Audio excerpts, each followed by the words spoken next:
देखिए साहब, इस वीडियो में हम आपसे बात करेंगे रेडियो एक्टिवता एवं नाभिकीय ऊर्जा के पार्ट 2 के बारे में। यानी कि radio activity and nuclear energy के पार्ट 2 के बारे में बात करेंगे आज। इससे पहले हमने पार्ट 1 अपलोड कर दिया है, तो अभी तक अगर आपने नहीं देखा है तो इस वीडियो को देखने के पश्चात वीडियो के डिस्क्रिप्शन में दिए गए लिंक पर क्लिक करके आप पार्ट 1 को ज़रूर देख लीजिएगा, जिससे आपका कंसेप्ट अच्छे तरीके से क्लियर हो पाए।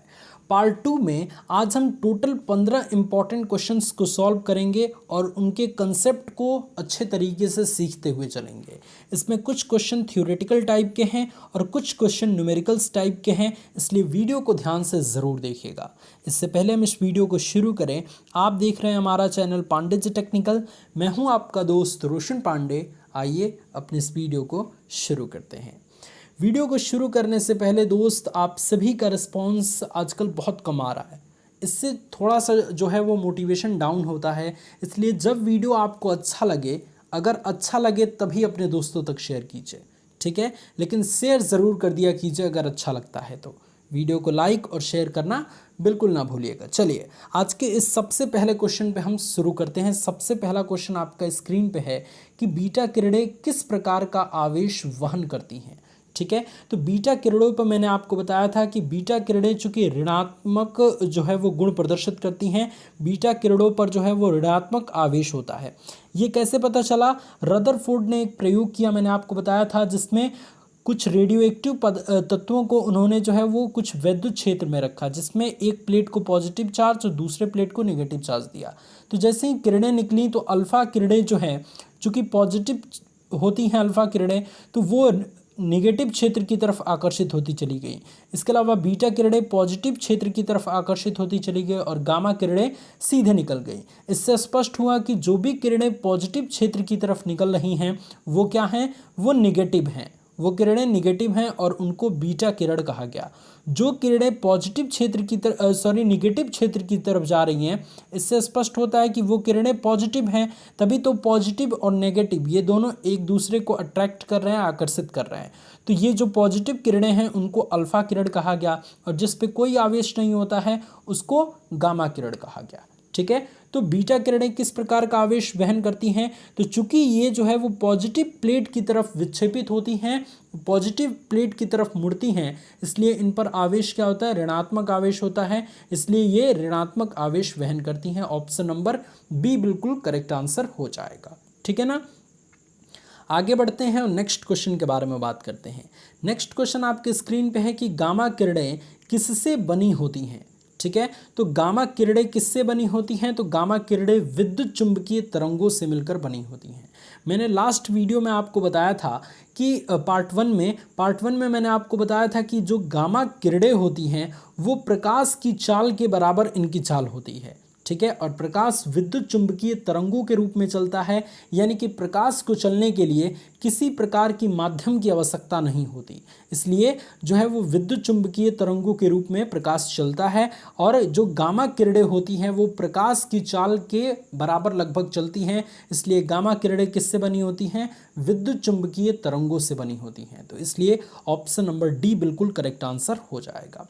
और यहाँ पे एक चीज़ मैं आप सभी से कहना चाहूँगा कि जितने भी क्वेश्चन हम आपको बता रहे हैं, वीडियो को लास्ट में देखने के बाद अगर जितने क्वेश्चन आपको उस समय याद आ रहे हैं उनको 1 पॉइंट दे के लिख दीजिए कमेंट में, 2 पॉइंट दे के दूसरा क्वेश्चन, तीसरा क्वेश्चन 3 पॉइंट दे के। ज़रूरी नहीं है कि एकदम क्रम में ही लिखेंगे आप, जो आपको याद आ रहा है बिना ये चीज़ देखे हुए, जो भी चीज़ आपके माइंड में याद आ रहा है उसको क्रम वाइज करके ले एक बार लिख दिया कीजिए। क्योंकि जो भी चीज़ आप लिख देते हैं फिर उसे आप कभी नहीं भूलते, या फिर भूलने के चांसेस उसे बहुत कम हो जाते हैं, ठीक है। और इससे एक और फ़ायदा होगा कि जो स्टूडेंट और भी चीज़ सीखना चाहते हैं वो कमेंट के थ्रू सारी चीज़ों पढ़ के और बहुत अच्छे से अपना नॉलेज बढ़ा सकते हैं, ठीक है। तो ये काम आप ज़रूर कर दीजिएगा। चलिए नेक्स्ट क्वेश्चन आपके स्क्रीन पे है कि समस्त रेडियो सक्रिय पदार्थ क्षय होने के पश्चात किसमें अंतिम रूप में बदल जाते हैं। देखिए एक चीज़ ध्यान रखिएगा कि जो रेडियो एक्टिव तत्व होते हैं, जो रेडियो एक्टिव पदार्थ होते हैं, वो स्वतः ही अदृश्य किरणों को निकालते रहते हैं, अपने आप से उनसे अदृश्य किरणें निकलती रहती हैं।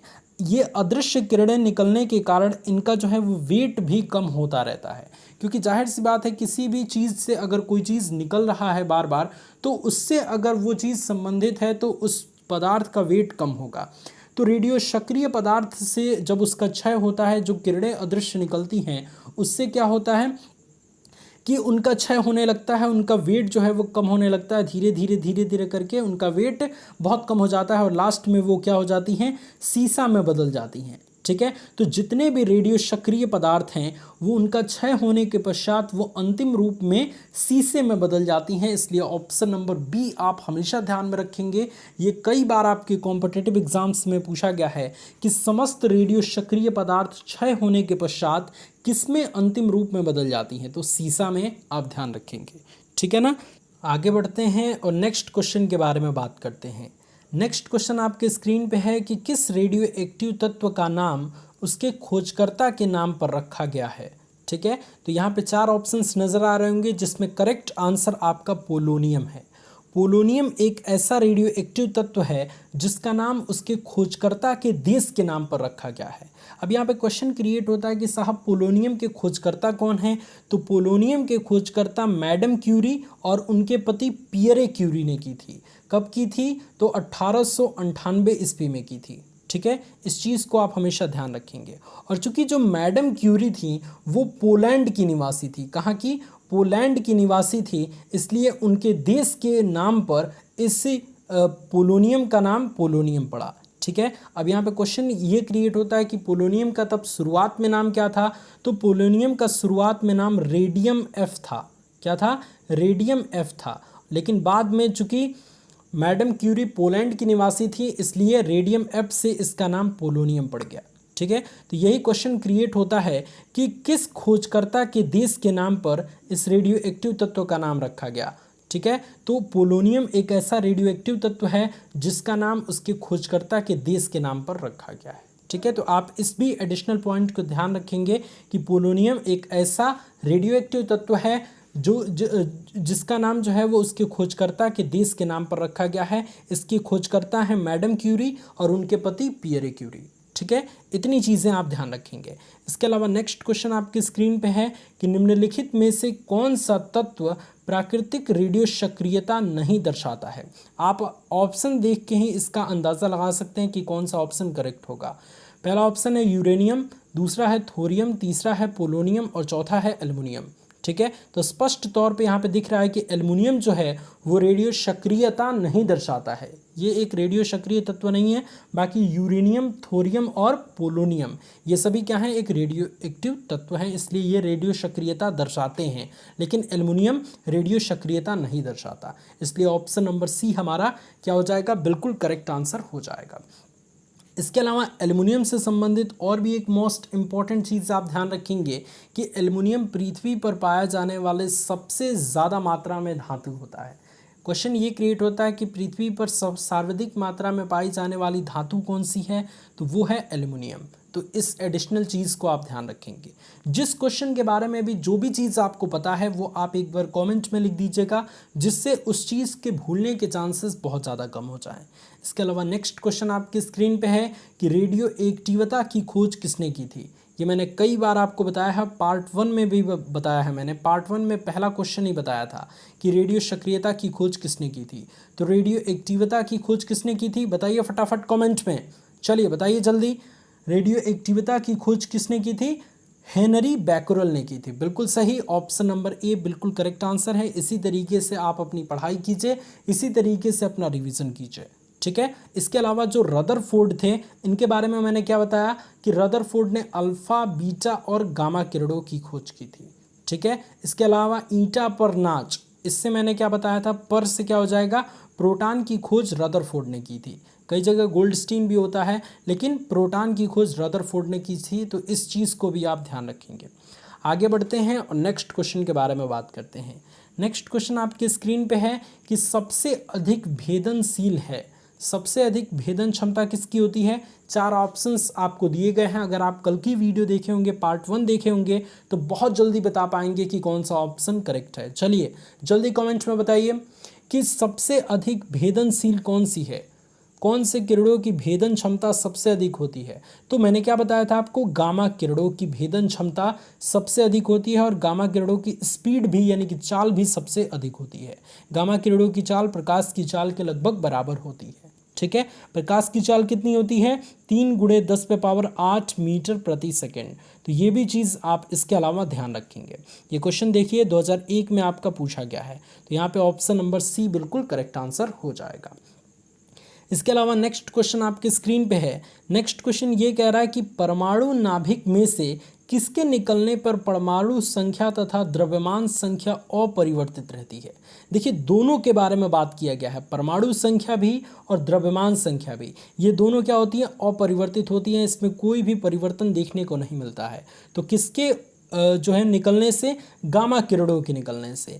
गामा किरणें जब भी निकलती हैं तो परमाणु क्रमांक यानी कि परमाणु संख्या और द्रव्यमान संख्या यानी कि परमाणु भार अपरिवर्तित रहता है, उसमें कोई भी परिवर्तन देखने को नहीं मिलता है। इसलिए ऑप्शन नंबर सी बिल्कुल करेक्ट आंसर हो जाएगा। इसके अलावा याद करने वाली चीज़ें ये हैं कि जब अल्फा किरणें निकलती हैं तो परमाणु संख्या में 2 इकाई की कमी और द्रव्यमान संख्या में 4 इकाई की कमी होती है। इसके अलावा जब बीटा किरण निकलती है तो इसमें जो है परमाणु संख्या में 1 इकाई की वृद्धि होती है और द्रव्यमान संख्या अपरिवर्तित रहता है। तो इस चीज़ को आप ध्यान रखेंगे, बहुत इंपॉर्टेंट चीज़ें मैंने आपको बताई हैं। ये क्वेश्चन 2 बार पूछा गया है, इसलिए ये ध्यान रखेंगे कि परमाणु के नाभिक से गामा किरणों के निकलने के पश्चात परमाणु संख्या तथा द्रव्यमान संख्या अपरिवर्तित रहती है। तो ऑप्शन नंबर सी बिल्कुल करेक्ट आंसर हो जाएगा। इसके अलावा नेक्स्ट क्वेश्चन आपके स्क्रीन पे है जो कि न्यूमेरिकल टाइप का है और बहुत इंपॉर्टेंट है। RA का अर्ध आयुकाल 1600 वर्ष है, तो कितने समय पश्चात 1 ग्राम RA कम होकर 0.125 ग्राम रेडियम रह जाएगा। ठीक है, तो रेडियम का जो है वो अर्ध आयुकाल यहाँ पे दिया गया है 1600 वर्ष है। तो कितने समय पश्चात 1 ग्राम रेडियम कम होकर 0.125 ग्राम रह जाएगा। ठीक है, तो इसके लिए बड़ा सिंपल सा एक फॉर्मूला है, बस आप इसको इस्तेमाल कर देंगे तो आप बहुत आसानी से इसको सॉल्व कर पाएंगे। लेकिन अब यहाँ पे आपके पास एक नया शब्द आ रहा होगा, अर्ध आयुकाल। ये क्या होता है इसे भी समझना ज़रूरी है। मान लीजिए देखिए यहाँ पे मैंने एक चीज़ यहाँ पे एक डायग्राम बना दिया, इसे ध्यान से समझिएगा बस। ये एक मान लीजिए रेडियो एक्टिव तत्व है, रेडियो एक्टिव तत्व है। ठीक है, तो इससे क्या होता है, इससे अदृश्य किरणें स्वतः ही निकलती रहती हैं, अपने आप से ही निकलती रहती हैं। तो इससे क्या स्पष्ट होता है कि जब इससे किरणें, अदृश्य किरणें अपने आप निकलती रहती हैं तो कुछ समय पश्चात इसका वेट धीरे धीरे कम होने लगेगा। तो जितने समय में कोई भी रेडियो एक्टिव तत्व अपने पूरे इस भाग का मतलब अपने प्रारंभिक भाग का आधा भाग बचता है, वो समय अर्ध आयुकाल कहलाता है। चलिए अभी भी नहीं समझ में आया होगा, और भी सिंपल तरीके से समझाते हैं। मान लीजिए ये एक रेडियो एक्टिव पदार्थ है, इसका जो है वो भार है आपका इसका जो है वो वेट जो है वो कितना है, 10 ग्राम है। मान लेते हैं प्रारंभिक अवस्था में इसका वेट 10 ग्राम है।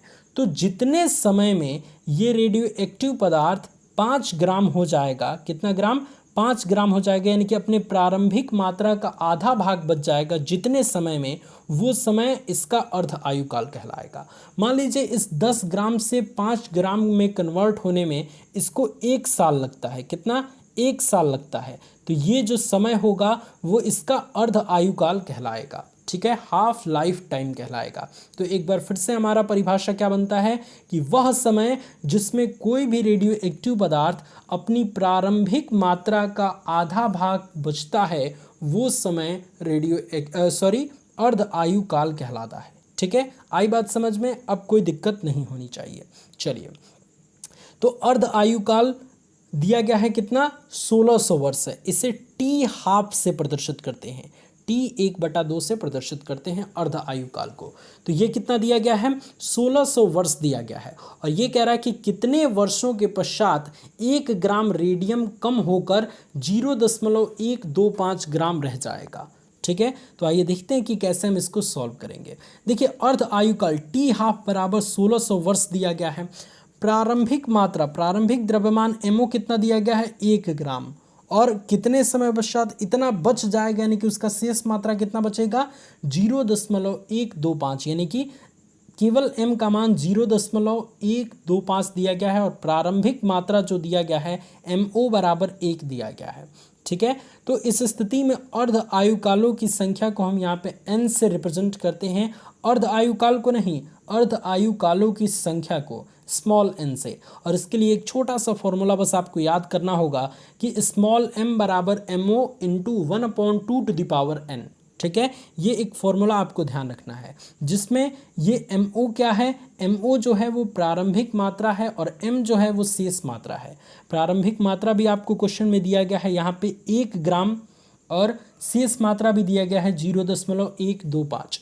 सभी वैल्यूज़ को रख दीजिए, M की वैल्यू को यहाँ पे रख दीजिए 0.125, और प्रारंभिक मात्रा MO बराबर जो 1 ग्राम दिया गया है उसे भी आप यहाँ पे रख दीजिए बराबर, और इंटू में क्या है 1/2 की पावर n। ठीक है, ये क्या है, ये एक फॉर्मूला है, ये कभी चेंज नहीं होगा, ये फॉर्मूला आप ध्यान रखेंगे। ठीक है, इसी पे बेस्ड न्यूमेरिकल आपके आएंगे। तो यहाँ पे क्या हो जाएगा, m का मान हमने रख दिया 0.125, ये है शेष मात्रा, और प्रारंभिक मात्रा कितना दिया गया है 1, तो 1 ग्राम हमने रख दिया इंटू 1/2n। अब इसको आप ध्यान रखिएगा कि दशमलव के बाद कितने अंक हैं, दशमलव के बाद 3 अंक हैं, तो जब हम दशमलव को हटाएंगे तो बटे में 1 के बाद कितने जीरो लग जाएंगे, 3 जीरो लग जाएंगे, तो 125 बटे में 1000 हो गया, बराबर 1/2 की घात कितना हो जाएगा n। तो इसे आप ध्यान रखेंगे। अब इसको जब काटेंगे तो 8 बार में ये कट जाएगा, यानी कि 1/8 बराबर 1/2 की घात n। ठीक है, अब 1/8 को हम क्या लिख सकते हैं, 1/2 की पावर 3, क्योंकि 1 का क्यूब भी होता है 1 और 2 का क्यूब हमारा कितना होता है 8 होता है, इसीलिए 1/8 को हम क्या लिख देंगे 1/2 की घात 3 बराबर में 1/2 की घात n। ठीक है, ये चीज़ ध्यान रखेंगे। अब जब आधार समान होता है ना, यहाँ पे देखिएगा आधार क्या है 1/2 है और 1/2 यहाँ पे भी है, आधार क्या है दोनों तरफ बराबर है, तो घात क्या हो जाते हैं आपस में बराबर हो जाते हैं, यानी कि n बराबर कितना आ जाएगा 3 आ जाएगा।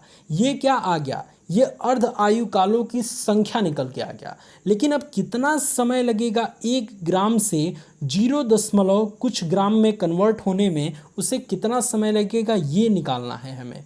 तो लगा समय बराबर होता है अर्ध आयुकाल गुणे अर्ध आयुकालों की संख्या। ये भी फॉर्मूला आप एक छोटा सा याद रखेंगे कि लगा समय T बराबर कैपिटल T बराबर T हाफ इंटू n। ठीक है, इसे आप ध्यान रखेंगे। ठीक है, तो अर्ध आयुकाल कितना दिया गया है, शुरुआत में ही दिया गया है 1600 वर्ष, तो 1600 इंटू n का मान कितना आया है 3, तो 3 रख देंगे, तो 16 × 4800 वर्ष आपका लग जाएगा 1 ग्राम से 0.125 ग्राम बचने में। ठीक है, तो क्वेश्चन क्या कह रहा था कि रेडियम का अर्ध आयुकाल हाफ लाइफ टाइम 1600 वर्ष है, तो कितने वर्षों के पश्चात 1 ग्राम रेडियम कम होकर 0.125 ग्राम रेडियम रह जाएगा। तो 4800 वर्ष के पश्चात 1 ग्राम रेडियम 0.125 ग्राम रेडियम रह जाएगा। तो मुझे आशा है कि मैं बहुत अच्छे तरीके से इस क्वेश्चन को समझा पाया हूँ। ठीक है, तो इस क्वेश्चन का ऑप्शन नंबर सी बिल्कुल करेक्ट आंसर हो जाएगा। ये क्वेश्चन देखिए आपके एंट्रेंस में पूछा जा चुका है।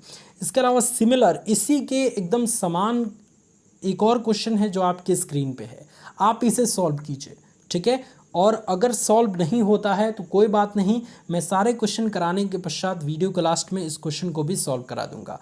लेकिन इस क्वेश्चन को नोट कीजिए, एकदम उसी कॉन्सेप्ट पे लगेगा, और इस क्वेश्चन को सॉल्व कीजिए और बताइए कि इस नाभिक का 1 ग्राम कितने दिन में कम होकर 62.5 मिलीग्राम रह जाएगा। यहाँ पे बस एक चीज़ आप ध्यान रखेंगे कि इस 1 ग्राम को मिलीग्राम में आप कन्वर्ट कर देंगे। ठीक है, 1 ग्राम को मिलीग्राम में कन्वर्ट करेंगे तो क्या हो जाएगा 1 × 10 की घात 3, यानी कि 1000 मिलीग्राम। ठीक है, 1000 मिलीग्राम mg आप लिख देंगे। अब इसको आप सॉल्व कीजिए कि जो प्रारंभिक मात्रा है वो 1000 मिलीग्राम दिया गया है और जो शेष मात्रा है वो 62.5 मिलीग्राम दिया गया है और अर्ध आयु काल 44 दिन दिया गया है। तो आप बताइए कि कितना दिन लगेगा, आप बताइएगा ज़रूर कमेंट में सॉल्व करके। चलिए नेक्स्ट क्वेश्चन के बारे में बात करते हैं। नेक्स्ट क्वेश्चन आपकी स्क्रीन पे है। इन सभी क्वेश्चन को सॉल्व कराने के पश्चात मैं इस क्वेश्चन को भी सॉल्व कराऊंगा, तो बिल्कुल भी चिंता मत कीजिएगा, बिल्कुल भी टेंशन ना कीजिएगा, ठीक है। क्वेश्चन नंबर नेक्स्ट है आपका कि निम्नलिखित में बीटा कण है, बीटा कण कौन सा है। तो मैंने आपको क्या बताया था कि बीटा कण पर एक इकाई का ऋणावेश होता है, यानी कि एक इकाई का ऋणावेश होता है, एक इलेक्ट्रॉन होता है। तो इस तरीके से ऑप्शन नंबर बी बिल्कुल करेक्ट आंसर हो जाएगा कि एक इकाई का ऋण आवेश होता है, इसलिए ऑप्शन नंबर बी बिल्कुल करेक्ट आंसर हो जाएगा। बिल्कुल देख के आपको समझ लेना है कि कौन सा ऑप्शन करेक्ट होगा, क्योंकि ये चीज़ें बहुत इंपॉर्टेंट हैं, इसको ध्यान रखनी है। इसके अलावा अल्फा कण पे क्या होता है, 2 इकाई का धन आवेश होता है, 2He4 होता है, यानी कि इसको हम इस तरीके से भी लिख सकते हैं, He पे 2 धन आवेश। तो ये क्या होता है, ये बीटा कण होता है। लेकिन अल्फा कण की बात करें तो एक इकाई का ऋणावेश होता है, एक इलेक्ट्रॉन होता है, इसलिए ऑप्शन नंबर बी बिल्कुल करेक्ट आंसर हो जाएगा। 2009 में क्वेश्चन पूछा गया है। नेक्स्ट क्वेश्चन आपकी स्क्रीन पे है कि निम्नलिखित में से अल्फा कण है। मैंने अभी आपको बताया हीलियम नाभिक, यानी कि He पे 2 धनावेश, क्योंकि अल्फा कण पे 2 धनावेश होता है, तो ये चीज़ आप ध्यान रखेंगे, कई बार पूछा गया है। 2009 में ये भी क्वेश्चन पूछा गया है, तो इससे भी आप ध्यान रखेंगे। इसके अलावा नेक्स्ट क्वेश्चन आपके स्क्रीन पे है। नेक्स्ट क्वेश्चन क्या कह रहा है कि अल्फा कणों के निकलने पर परिणाम होगा, अल्फा कण जब निकलेंगे तो क्या परिणाम आपको नजर आएगा। यहाँ पे चारों ऑप्शंस है, जिसमें पहला ऑप्शन द्रव्यमान संख्या में यानी कि परमाणु भार में 4 की कमी, बिल्कुल सही, तथा परमाणु संख्या में 2 की वृद्धि, बिल्कुल गलत। परमाणु संख्या में 2 की वृद्धि नहीं होती है, 2 इकाई की कमी होती है, तो इसीलिए ऑप्शन नंबर ए हमारा बिल्कुल गलत आंसर हो जाएगा, ठीक है। यहाँ पे कंफ्यूज नहीं होइएगा, परमाणु द्रव्यमान संख्या जो है वो बिल्कुल सही दिया गया है, लेकिन परमाणु संख्या यानी कि परमाणु क्रमांक गलत दे दिया गया है, यहाँ पे वृद्धि लिख दिया गया है, इसीलिए ऑप्शन नंबर ए हमारा गलत हो जाएगा। तो यहाँ पे बहुत स्टूडेंट कंफ्यूज हो जाएंगे, केवल एक लाइन पढ़ के ही इसको टिक करने की कोशिश करेंगे, लेकिन ऑप्शन को ध्यान से पढ़ना है आपको।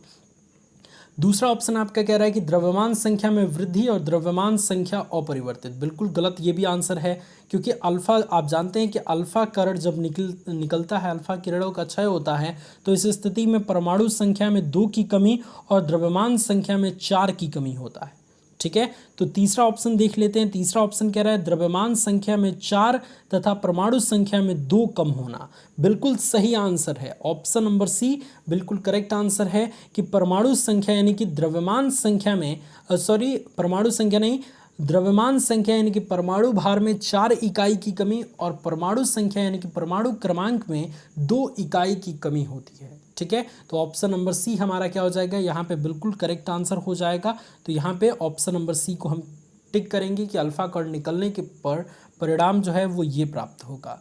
इसके अलावा नेक्स्ट क्वेश्चन आपकी स्क्रीन पे है। नेक्स्ट क्वेश्चन क्या कह रहा है कि जब एक तत्व बीटा कण उत्सर्जित करता है तो वह एक ऐसे तत्व में परिवर्तित हो जाता है जिसकी, यहाँ पे 4 ऑप्शंस दिया गया है। पहला ऑप्शन है द्रव्यमान संख्या समान लेकिन परमाणु संख्या में 1 इकाई की वृद्धि हो जाती है, ठीक है। तो ये बिल्कुल करेक्ट आंसर है ऑप्शन नंबर ए कि द्रव्यमान संख्या तो उसका समान रहता है लेकिन उसके परमाणु संख्या में क्या होती है, 1 इकाई की वृद्धि हो जाती है। तो इस चीज़ को ध्यान रखेंगे। मैंने आपको बताया भी था कि अल्फा उत्सर्जन पे 2 इकाई की कमी हो जाती है, किसमें, परमाणु संख्या में, और परमाणु भार में 4 इकाई की कमी हो जाती है। बीटा कण जब उत्सर्जित होता है तो परमाणु संख्या में 1 इकाई की वृद्धि हो जाती है, यानी कि परमाणु क्रमांक में 1 इकाई की वृद्धि हो जाती है और द्रव्यमान संख्या अपरिवर्तित रहता है।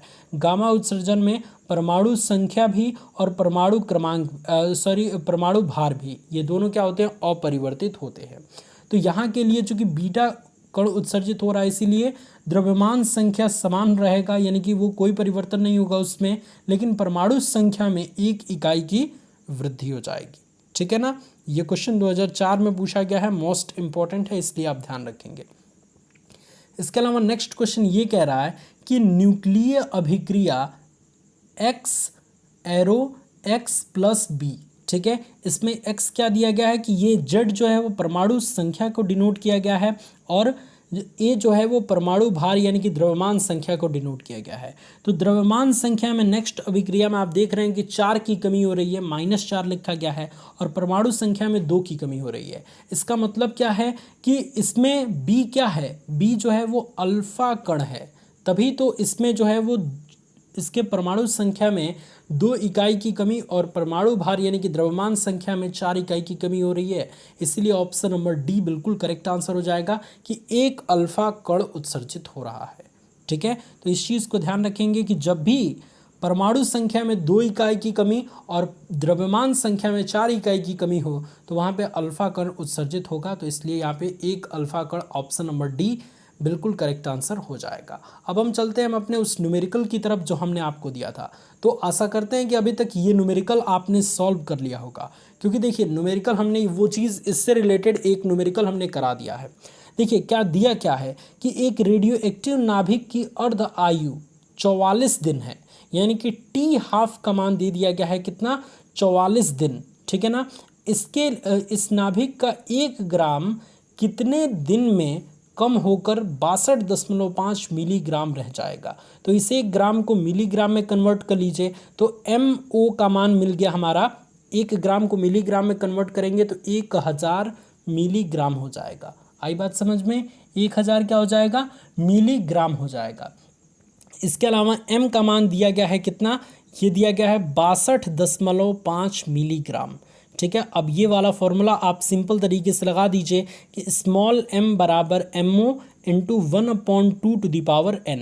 इससे n का मान निकल जाएगा और उसके बाद कितना समय लगा t बराबर निकालने के लिए, T half into small n होता है। ये वाला फॉर्मूला यूज़ कर देंगे तो समय निकल के आ जाएगा। आइए देखते हैं कैसे हम सॉल्व करेंगे। सभी वैल्यूज़ को नोट कर लेंगे। प्रारंभिक वैल्यू 1 ग्राम दिया गया है तो उसको मिलीग्राम में कन्वर्ट कर लेंगे तो 1000 मिलीग्राम हो जाएगा। m शेष मात्रा जो है वो 62.5 मिलीग्राम दिया गया है तो हम यहाँ पे 62.5 मिलीग्राम लिख देंगे। अब ये फॉर्मूला यूज करेंगे कि m बराबर MO into 1/2 to the power n। ठीक है, 1/2 की पावर कितना हो जाएगा, n। तो इस तरीके से हमने क्या लिख दिया, m की जगह पे 62.5 बराबर 1000 गुणे 1/2 की घात n। ठीक है, अब क्या करेंगे, इस 1000 को इसके बटे में लाएंगे क्योंकि गुणा में है तो केवल इसको रहने देंगे तो ये भाग में चला जाएगा। तो 62.5 बटे में 1000 बराबर 1/2 की घात n। ठीक है ना। जब इसको आप इससे भाग देंगे तो ये 16 बार में कट जाएगा। 16 बार में कट जाएगा तो क्या लिख देंगे हम, 1/16 बराबर 1/2 की घात n। 1/16 को हम क्या लिख सकते हैं, 1/16 को हम लिख सकते हैं, चूंकि 2 का घात 4 होता है 16। कैसे, 2 दूनी के 4, दूनी के 8, दूनी के 16। तो 2 की घात कितना हो गया, 4 बराबर होता है 16। तो 1/16 है, 1/16 है तो हम लिख सकते हैं 1 की घात 4 बटे में 2 की घात 4। तो अब टोटल को लिख सकते हैं 1/2 की घात पूरे का 4। तो इस तरीके से हमने ये कर दिया है। तो 1/2 की घात 4 बराबर 1/2 की घात n। ये दोनों आधार क्या है, आधार दोनों बराबर है। आधार दोनों क्या है, आधार दोनों सेम है तो घात क्या हो जाएगा, बराबर हो जाता है। तो घात क्या है, n बराबर 4। तो n बराबर 4 हमारा निकल के आ गया। अब अगर समय निकालना चाहते हैं कि कुल कितना समय लगा तो t बराबर होता है T half into n। T half का मान 44 दिन दिया गया है तो 44 दिन लिख देंगे और n का मान 4 आया था तो 4 लिख देंगे। जब गुणा करेंगे तो 44 चौको 176 होता है। ठीक है, तो ये आप चीज़ें ध्यान रखेंगे। बहुत आसानी से हमने इस क्वेश्चन को भी सॉल्व कर लिया। तो आइए देखते हैं कि कौन सा ऑप्शन करेक्ट है। तो यहाँ पे हमारा 176 दिन आ रहा है, ऑप्शन नंबर डी बिल्कुल करेक्ट आंसर हो जाएगा। इसके अलावा अगर मैं यहाँ पे एक चीज़ और बदल दूँ कि यहाँ पे मैंने यहाँ पे 20 कर दूँ, 20 दिन लगते हैं, तो इस स्थिति में यहाँ पे जो है वो इसको 1 ग्राम कितने दिनों में जो है वो 20 मिलीग्राम में कन्वर्ट हो जाएगा। तो आप इसको सॉल्व करके बताइए कि अब इसका आंसर कितना आ रहा है। और इस वीडियो में हमने जितने भी क्वेश्चन बताए हैं, वो जितने भी क्वेश्चन आपको याद आ रहे हैं वो क्रम वाइज आप एक बार ज़रूर लिख दीजिए कि पहला इस तरीके से है, दूसरा क्वेश्चन हमें ये याद आ रहा है, तीसरा क्वेश्चन ये याद आ रहा है। इस तरीके से करने के पश्चात आपको वो चीज़ हमेशा के लिए याद हो जाएगा। अभी एक पार्ट और बचेगा, एक पार्ट के पश्चात हमारा जो है वो पार्ट 3 में पूरा जो है वो रेडियो एक्टिव ता और नाभिकीय ऊर्जा, ये पूरा चैप्टर हमारा खत्म हो जाएगा। अगले पार्ट में हम डिस्कस करेंगे नाभिकीय संलयन, नाभिकीय विखंडन, परमाणु बम, हाइड्रोजन बम से रिलेटेड क्वेश्चंस के बारे में, ठीक है। और पार्ट 3 में यानी कि नेक्स्ट लेक्चर में हमारा ये चैप्टर पूरी तरीके से फिनिश हो जाएगा। आज का ये वीडियो कैसा लगा आपको, आप हमें कमेंट में ईमानदारी पूर्वक ज़रूर बताइएगा। आप अगर ये वीडियो पसंद करते हैं तो प्लीज़ इस वीडियो को अपने दोस्तों तक शेयर कीजिए, क्योंकि उन सभी स्टूडेंट्स को इस तरीके की वीडियोस की सख्त ज़रूरत है। और आपको भी हमें हेल्प करना चाहिए, क्योंकि इसी तरीके से हम आगे बढ़ते रहेंगे और आपकी हेल्प करते रहेंगे। बिल्कुल फ्री में सारा कंटेंट हम आपके लिए प्रोवाइड करा रहे हैं, तो आपकी ये जिम्मेदारी बनती है कि इस वीडियो को अपने दोस्तों तक शेयर करें। आपका बहुत बहुत धन्यवाद इस वीडियो को देखने के लिए।